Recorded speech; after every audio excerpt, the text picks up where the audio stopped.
Hello বন্ধুরা, তো আমি ছাদে চলে এসেছি। তো আমার ড্রোনটা নিয়ে আমি আজকে যেটা ড্রোন দিয়ে শ্যুট করব সেটা হচ্ছে মাঠে অনেক বক এসেছে। তো আমি চেষ্টা করব ড্রোনটা দিয়ে বকগুলোকে ধাওয়া করার। তো কেমন লাগে চলো, ড্রোনটাকে আমি অনেক হাইতে তুলে দিয়েছি। তো তুলে এবার আমি বকগুলোকে খোঁজার চেষ্টা করছি। তো আমি কিছুক্ষণ আগে দেখেছি মাঠে অনেকগুলো বক উঠছিল। তো তাই জন্য আমি প্রথমে ড্রোনটাকে খোঁজার চেষ্টা করলাম ড্রোনটা দিয়ে। তো দূর থেকে ভালো বোঝা যাচ্ছে না, তবুও আমি ড্রোনটাকে এদিক ওদিক ফ্লাই করছি। অনেকক্ষণ খোঁজাখুঁজির পরেও আমার নজরে আসছে না। আমি 10 মিনিট আগেই দেখছিলাম অনেকগুলো বক একসঙ্গে উঠছে। তো এই আমি দেখতে পেলাম কিছু দূর যাওয়ার পরে ট্র্যাক্টর জমি চাষ করছে। তো এখন চাষের সময়, তো বোরো ধান চাষ হবে, তার জন্য এখানে সব। তো যাওয়ার পরে আমার ফাইনালি আমার নজরে কিছু বক আসলো, যেটা আমি অনেক উপর থেকে দেখছি। তো আমি স্পটটাকে প্রথমে সিলেক্ট করলাম, কিন্তু আমি আরেকটু আগে অনেকগুলো একসাথে বক দেখতে পেয়েছিলাম। তো তার জন্য আমি এটাকে আরেকটু কাছে নেওয়ার চেষ্টা করলাম। এবার দেখলাম যে হ্যাঁ, সত্যি এখানে কয়েকটা বক আছে, তার মানে এই আশেপাশে হয়তো আরও বেশি করে আমি হয়তো পাবো। তো আমি আস্তে আস্তে এটাকে আমার ড্রোনটাকে ধীরে ধীরে নিচের দিকে নামানোর চেষ্টা করলাম। তো ভয়ে উড়ে চলে যেতে থাকলো। এরপর আমি কি করলাম, ড্রোনটাকে বকগুলোর খুব কাছে নিয়ে যেতে থাকলাম।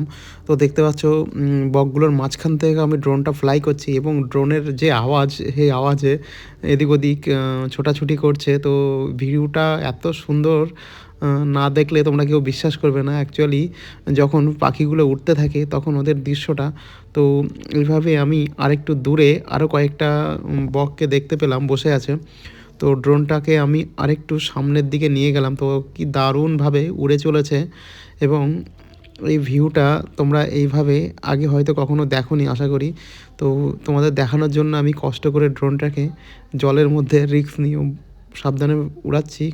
তো দেখতে পাচ্ছ এইবার আমার ড্রোনের শব্দটা পেয়ে তো একসঙ্গে অনেকগুলো বক একসঙ্গে উড়ে যেতে থাকলো, এবং এই ভিউটা দেখো কত সুন্দর লাগছে। তো আমি ড্রোনটাকে এবার বকগুলোকে ফলো করার জন্য রেডি করলাম, এবং এরা কী করছে, একবার একদিকে ঘুরে ঘুরে চলেছে। তো মানে ড্রোনটার পেছনের সাইডে বারবার চলে যাচ্ছে। তো এক্ষুনি একটা বক আমার ড্রোনের সঙ্গে প্রায় ধাক্কা খেতে খেতে সরে যায়। তারপরে আমি কি করি, আবার ওইটাকে ঘোরানোর চেষ্টা করি। দেখতে পাচ্ছ বকগুলো অলরেডি ড্রোনের পিছনে চলে গেছে। তো এই বকটাকে আমি ফলো করলাম। তো আবার সাইড দিয়ে পার করে চলে যাচ্ছে। আমি হঠাৎ করে খুঁজে পাচ্ছিলাম না কোথায় চলে গেল সব কিছু। তো এই যে ভিউটা তোমরা দেখতে পাচ্ছ, পাল বেঁধে বকগুলো উঠছে, এবং এইভাবে কিছুক্ষণ ফ্লাই করার পর একটা সুন্দর মুহূর্ত আমি ক্যাপচার করি। তো দেখতে পাচ্ছ, এবং একটা ভিডিও যে ফুটেজ, যেটা তোমাদের আমি ফ্রিজ করে দেখানোর চেষ্টা করব। এত সুন্দর একটা শট আমার ড্রোনে ধরা পড়ে, যেটা এর আগে হয়তো এই ধরনের ভিডিও কখনো তোমরা দেখোওনি।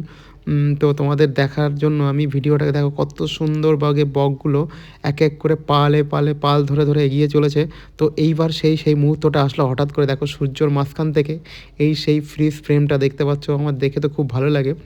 তো এইভাবে বকগুলো ধীরে ধীরে অনেকটা দূরে চলে যেতে থাকে, এবং আমিও আর ওদেরকে বেশি ডিস্টার্ব করলাম না, কারণ অনেকক্ষণ থেকেই আমি বকগুলোকে এভাবে ধাওয়া করছিলাম। তো এরা এদিক ওদিক একদিকে চলে যাচ্ছে। তো আমি এরপর কী করলাম, পিছু নেওয়া বন্ধ করে দিলাম। তো তাও ওই বকগুলো ঘুরে ঘুরে আমার ড্রোনটার কাছের দিকে আসছে। আমি তাই ড্রোনটাকে একবার একদিকে ঘোরাচ্ছি। তো ভিউটা আমার খুব ভালো লেগেছে। তো ভিডিওটা তোমাদের কেমন লেগেছে তোমরা অবশ্যই কমেন্টে জানাবে। তো এরপরে আমি আর বেশি দূর ফলো করলাম না, এক জায়গায় স্থির রেখে দেখতে থাকলাম বকগুলো কী করে। তো এরপরে আমি নিচের দিকে দেখলাম কোথায় আছি, আমার নিজের লোকেশানটা, নাহলে ড্রোনটাকে আবার ফিরিয়ে আনা অসম্ভব হয়ে যাবে। তো তার জন্য আমি দেখছি, এবং ব্যাটারির চার্জও প্রায় অনেকক্ষণ ধরে আমি ড্রোনটাকে ফ্লাই করে বকগুলোকে যেহেতু খুঁজেছি, প্রায় 20 মিনিট সময় লেগেছে এই ভিডিওটুকু আমাকে শ্যুট করার জন্য। তো বকগুলো আস্তে আস্তে খুব দূরে চলে যেতে থাকলো। তো বন্ধুরা, ভিডিওটা আশা করি ভালো লেগেছে। তো দেখা হচ্ছে অন্য একটি ভিডিওতে, ভালো থাকবেন।